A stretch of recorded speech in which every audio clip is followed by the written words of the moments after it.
사랑합니다. 축하합니다.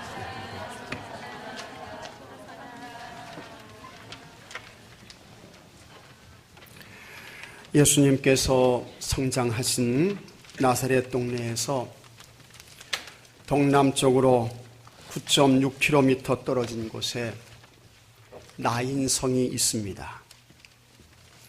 나인의 뜻은 아름다움입니다.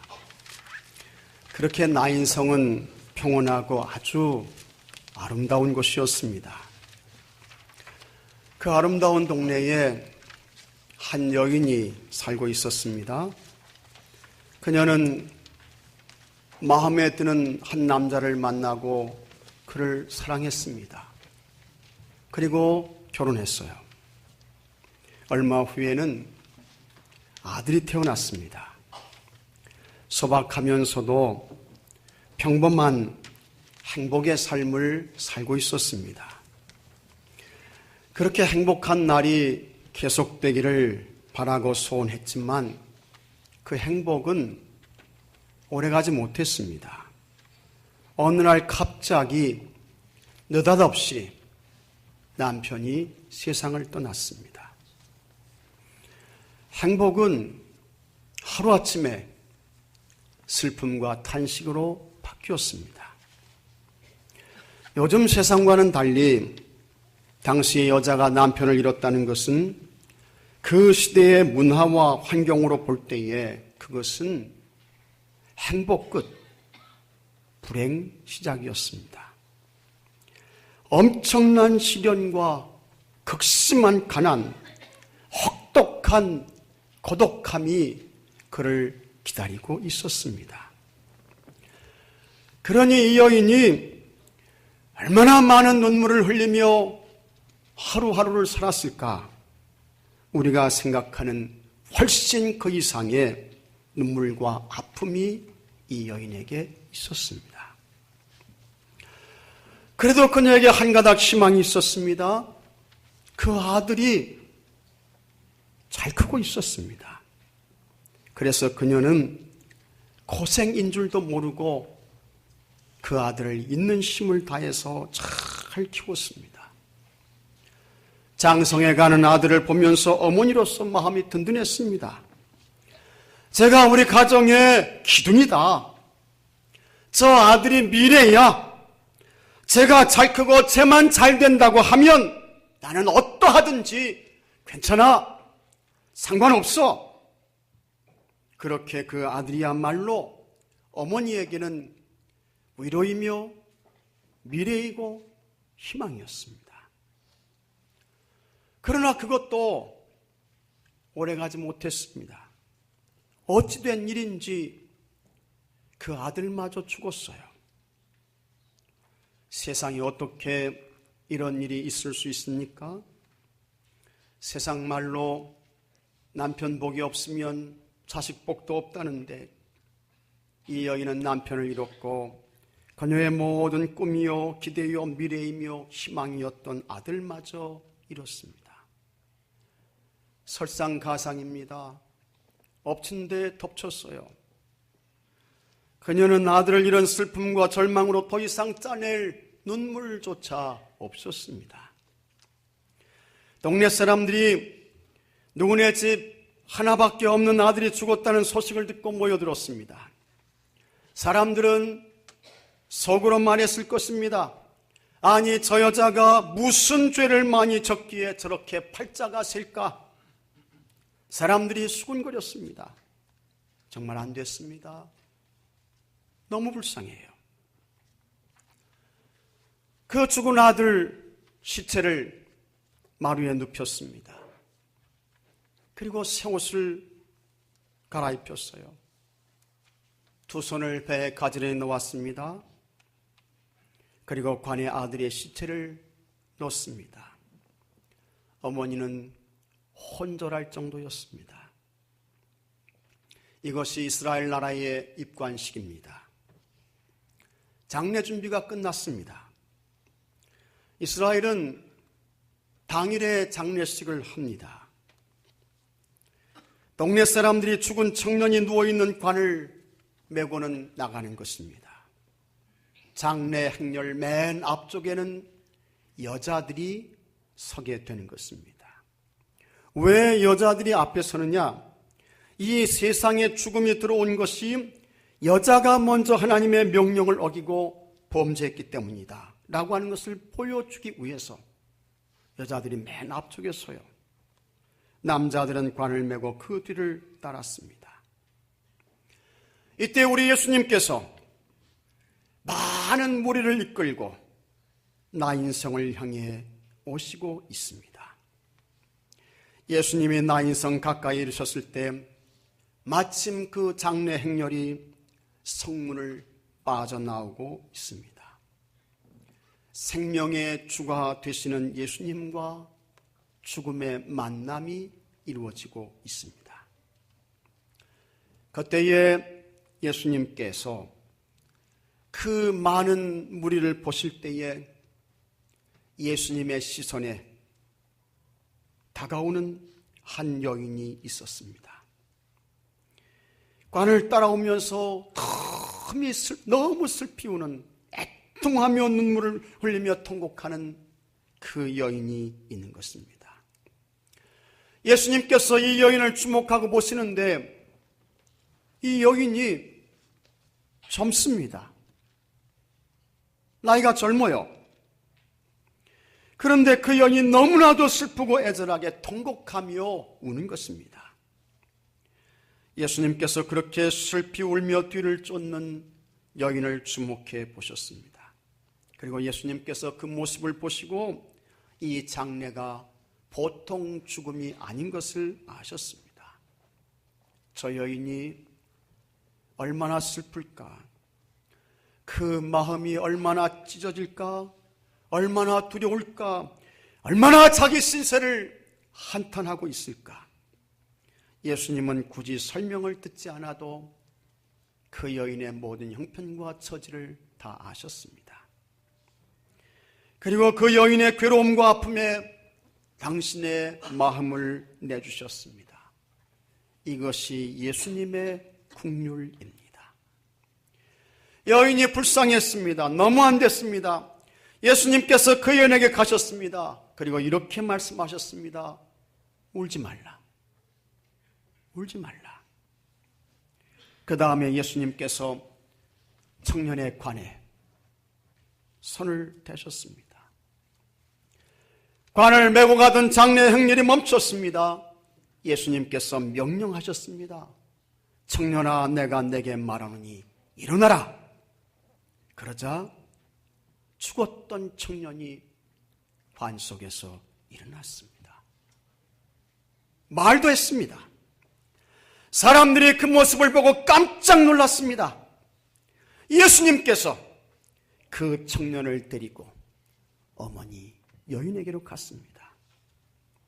그러자 여인의 슬픔이 변하여 기쁨이 되고 절망과 탄식이 바뀌어서 감사와 찬양이 된 줄로 믿으시기 바랍니다. 이 사건과 말씀에서 우리가 주목할 것이 있어요. 그것은 예수님께서 울며 애통하는 여인을 보셨다는 것입니다.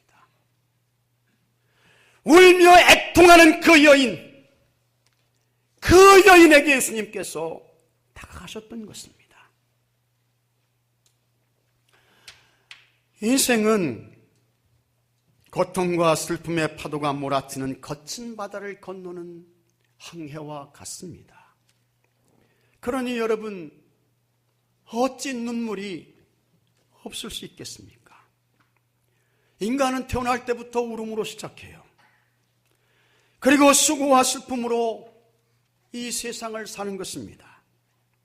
그리고 죽을 때에는 두 눈에 눈물이 고인 채 이 세상의 삶을 마감하는 것입니다. 이렇게 인생에는 많은 눈물이 있습니다. 때문에 여러분, 눈물은 수치가 아닙니다. 눈물은 부끄러움이 아닌 것입니다. 특히 예수님은 우리의 눈물을 보십니다. 우는 자, 애통하는 자를 우리 예수님께서 주목해 보세요.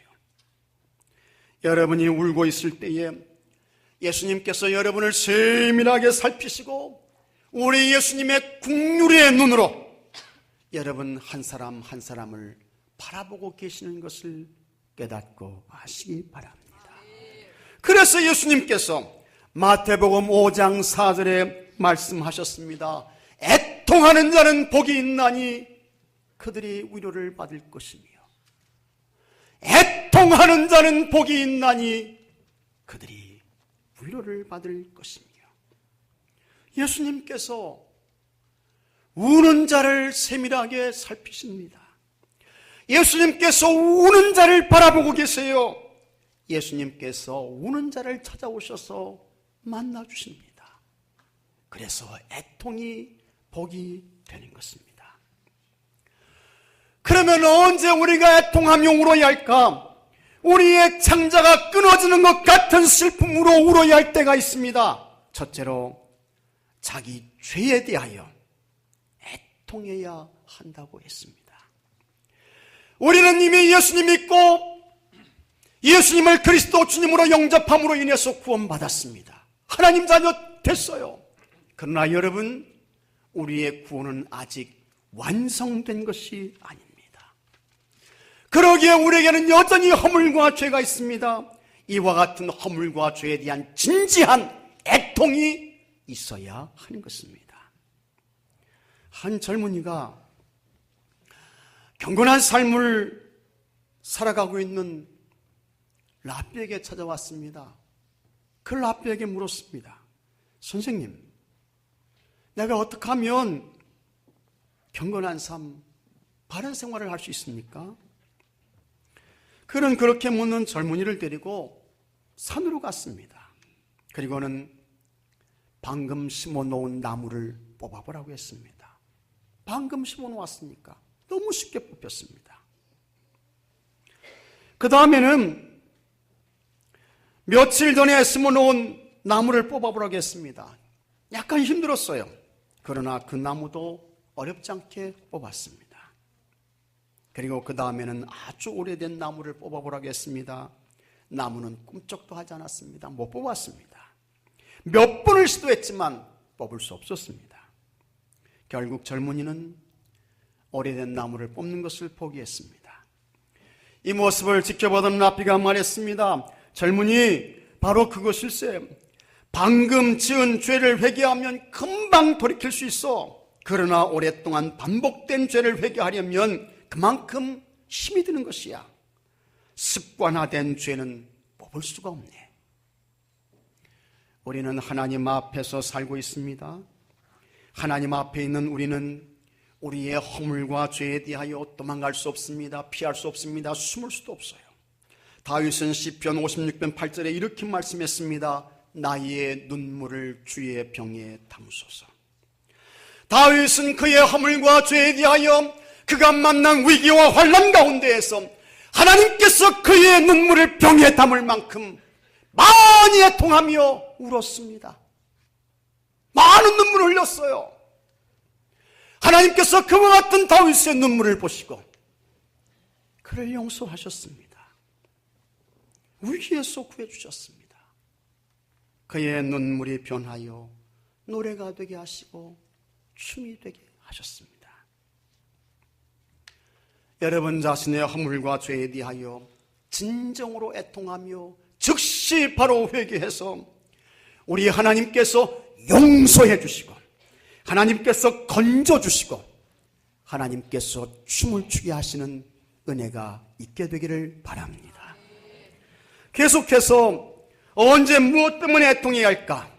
둘째로 십자가를 지기 위해 애통해야 합니다. 예수님께서 마태복음 16장 24절에 이렇게 말씀하셨습니다. 누구든지예요. 누구든지 나를 따라오려거든 진정 너희들이 나의 제자가 되어서 나를 쫓기를 원하느냐, 그 말씀입니다. 누구든지 나를 따라오려거든 자기를 부인하고 자기 십자가를 지고 나를 따를 것입니다. 예수님께서 우리의 허물과 죄를 사해 주시기 위해 십자가에서 고난과 고통을 당하시고 처참하게 죽으셨습니다. 십자가에서 하나님께 버림받는 아픔을 당하셨습니다. 최고의 육체적 고통을 겪으셨습니다. 세상 사람들에게는 수치와 조롱을 받았습니다. 그러나 예수님께서 이 십자가를 감당하셔야만 인간의 죄와 허물의 문제가 해결될 수 있습니다. 인간에게 죄사함이 있게 되는 거예요. 구원의 길이 열려지는 것입니다. 영생이 있게 되고 하나님의 자녀가 되는 길이 열려질 수 있습니다. 그래서 예수님께서 이 십자가를 감당하셔야 되는데 십자가가 너무 무거워요. 너무 힘들어요. 너무 어렵습니다. 그래서 예수님께서 그 십자가를 앞에 놓고 겟세마네 동산에서 기도하셨습니다. 마태복음 26장 37절에 베드로와 세베대의 두 아들을 데리고 가실새 고민하고 슬퍼하사 이에 말씀하시되 내 마음이 매우 고민하여 죽게 되었으니 너희는 여기 머물러 나와 함께 깨워 기도하라 하시고 조금 나아가서 얼굴을 땅에 대시고 엎드려 기도하여 이르시되 내 아버지여 만일 할만하시거든 이 잔을 내게서 지나가게 하옵소서. 그러나 나의 원대로 마시옵고 아버지의 원대로 하옵소서. 예수님은 이 십자가를 감당해야 구원의 길이 열려지는데 인간의 죄의 문제가 해결되는데 너무 무겁습니다. 너무 힘듭니다. 그래서 예수님께서 구속의 십자가, 치유와 회복의 십자가를 감당하기 위해 겟세마네 동산에서 애통하며 기도하셨습니다. 고민하고 슬퍼하사 했습니다. 십자가의 길이 여러분 보통 길이 아닙니다. 인간의 죄의 문제를 해결하기 위해 하나님께 버림받아야만 하는 길입니다. 십자가 죽음은 하나님께서 잠깐 눈 감아주시는 그런 위장이 아닌 것입니다. 어떤 마술처럼 순간적인 속임수도 아니에요. 하나님께서 눈가림으로 봐주는 것도 아닙니다.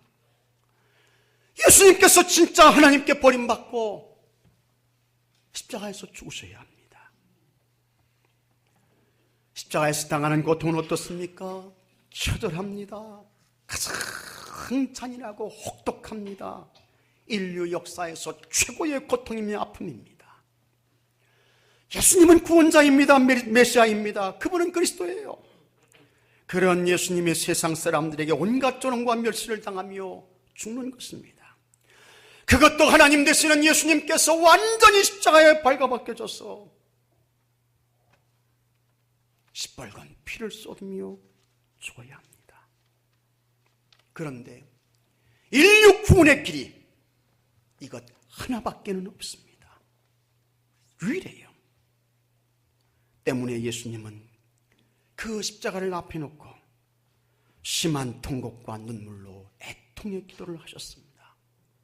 히브리서 5장 7절에 그는 육체에 계실 때에 자기를 죽음에서 능히 구원하실 이에게 심한 통곡과 눈물로 애통입니다.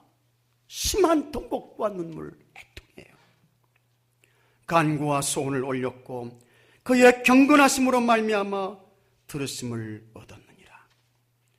이렇게 우리 예수님께서 심한 통곡과 눈물로 기도하니까 하나님께서 예수님을 외면하지 아니하시고 돕는 천사를 보내주셨습니다. 그 천사가 예수님을 도왔습니다. 누가복음 22장 42절에 천사가 하늘로부터 예수께 나타나 힘을 더하더라. 그리고 마침내 우리 예수님께서 십자가에서 죽으셨습니다. 온 인류의 과거의 죄, 현재의 죄, 미래의 죄까지도 깨끗하게 해결된 줄로 믿으시기 바랍니다. 그러므로 누구든지 예수님을 그리스도 구원자로 믿기만 하면 죄사함 받습니다. 죄와 허물을 사함 받아요. 하나님의 자녀가 됩니다. 영생의 사람이 되는 것입니다. 하나님 나라 천국의 사람이 되는 것입니다. 믿습니까 여러분? 이것이 우리가 받은 구원입니다. 그런데 예수님께서 애통하며 기도함으로 인하여 십자가를 감당하셨기 때문에 이와 같은 은혜와 축복이 우리에게 오게 된 것입니다. 그 예수님께서 우리에게 십자가를 지고 주님을 따르라고 말씀하십니다. 누구든지 나를 따라오려거든 자기를 부인하고 자기 십자가를 지고 나를 따를 것이니라. 우리가 져야 할 십자가는 예수님처럼 겟세마네 동산에서 피를 흘리며 죽는 그와 같은 십자가를 말하는 것은 아닙니다. 이제 우리가 감당해야 할 십자가는 사명의 십자가입니다. 사랑의 십자가인 것입니다. 섬김과 희생의 십자가예요. 그렇지만 이 십자가도 무거운 것입니다. 힘든 것입니다. 어려운 것입니다. 내 희생이 있어야 되고 나의 헌신이 있어야 되고 날마다 내가 죽어져야 이 십자가를 감당할 수 있습니다. 그러니 십자가를 지고 사명을 감당하는 것이 그냥 저절로 될까? 그냥 예배당 문만 드나든다고 됩니까? 주여 주여 이름만 외친다고 될까요? 아닙니다.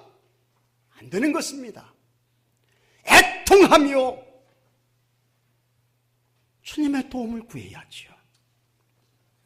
눈물로 하나님께 엎드려야 하는 것입니다. 그러면 하나님께서 없는 은혜를 베풀어 주십니다. 꼭 필요한 도움의 손길도 보내주시는 것입니다. 여러분, 하나님께서 피로 값주고 사신 이 교회에서 내가 져야 할 십자가를 감당해야 이 하나님의 교회가 든든히 서게 되는 줄로 믿으시기 바랍니다. 아멘 하시기 바랍니다. 아멘이지요. 이 교회 목사가 다 십자가를 지겠지. 참 우리 교회 장로님도 여러분 계시니까 다 훌륭하니까 우리 장로님들이 다 십자가 칠 거야. 속회에서는 속장이 치고 인도자가 칠 거야. 아닌 것입니다, 여러분. 내가 이 교회 안에서 져야 할 십자가를 져야 하나님의 교회가 든든하게 세워집니다. 내가 가정에서 십자가를 져야 여러분 가정의 믿음에 복된 가정이 될 수 있어요. 여러분이 있는 일터와 현장에서 십자가를 져야 여러분을 통하여 하나님이 보여지고 하나님이 증거되고 나를 통해서 믿는 자가 더해지는 것입니다. 하지만 여러분 이 십자가를 내 힘 가지고 질 수 있나요? 내 힘, 내 방법 가지고 감당할 수 있냐 말이죠. 애통과 눈물로 간구할 때에 우리 하나님께서 은혜를 주십니다. 그리고 그렇게 하나님께서 은혜를 주시면 우리가 거뜬하게 사명의 십자가를 지고 주님을 쫓을 수 있습니다. 예수님께서 십자가를 앞에 놓고 심한 통곡과 눈물로 기도하셨던 것처럼 여러분이 모두 애통의 눈물로 하나님의 도움과 은혜를 구하며 기도해서 여러분이 져야 할 사명의 십자가, 사랑의 십자가, 희생과 섬김의 십자가 잘 지고 주님을 따르는 모든 분들이 되기를 바랍니다. 그렇게 사명의 십자가를 지고 주님을 따라서 여러분으로 인하여 우리 교회가 든든히 세워지고 하나님의 나라가 날마다 확장되고 날마다 넓혀지는 은혜와 축복이 있게 되기를 바랍니다. 셋째로 세상을 보고 애통해야 합니다. 세상을 보고. 예수님께서 십자가를 치시기 며칠 전에 예루살렘 성이 내려다 보이는 감람산에 가셨어요. 참 그 감람산에 올라가서 저 아래에 있는 예루살렘 성을 예수님께서 바라보시는 거예요. 그런데 그 예루살렘 성을 바라보시던 예수님의 눈에서 굵은 눈물이 쭉 흘러내리는 것입니다. 예수님께서 예루살렘 성을 바라보고 우셨습니다. 그 눈물은 통한의 눈물이었습니다. 하나님의 아들 예수님이 그 하늘 영광의 보좌를 버리시고 그 예루살렘에 오셨는데, 예루살렘 성의 사람들이 얼마나 완악하고 얼마나 거만하고 얼마나 목이 곧은지 예수님을 주님으로 영접하지 않았습니다. 그리고는 십자가에 죽도록 내어주는 것입니다. 그렇게 예루살렘은 악하고 불의했습니다.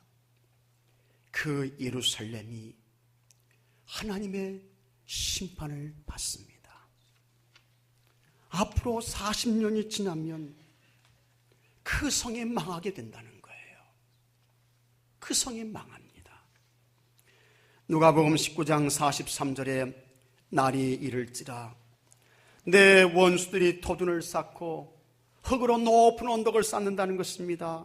너를 둘러 사면으로 가두고 또 너와 및 그 가운데 있는 내 자식들을 땅에 메어치며 돌 하나도 돌 위에 남기지 아니하리라. 역사의 기록을 보게 되면 추후 70년에 로마의 티투스 장군이 로마 군대를 이끌고 예루살렘 성을 포위했습니다. 그때 여러분, 이 예루살렘 성이 얼마나 참혹했던지 아십니까? 역사가 요세푸스가 기록한 자료를 보면 사람들이 먹을 것이 없어서 자기 자녀들을 잡아먹었어요. 먹을 것이 없어서 자녀들을 잡아서 삶아먹고 구워먹었습니다. 예루살렘 성에 입성한 로마 군인들은 어린아이들을 붙들어서 이 아이를 빙빙 돌리다가 벽에 메어쳐 죽이고 돌에 부딪혀 죽이고 그 어린아이들의 살점과 피가 사방으로 튀었습니다. 예루살렘 성전이 불탔습니다. 성벽이 무너졌습니다. 거리마다 죽은 사람들의 시체가 질비했습니다. 그때 죽은 예루살렘 성의 사람들이 110만 명이었다고 합니다. 110만 명이 하루아침에 죽은 것입니다. 예루살렘 성이 주후 70년 9월 26일에 완전히 망했습니다.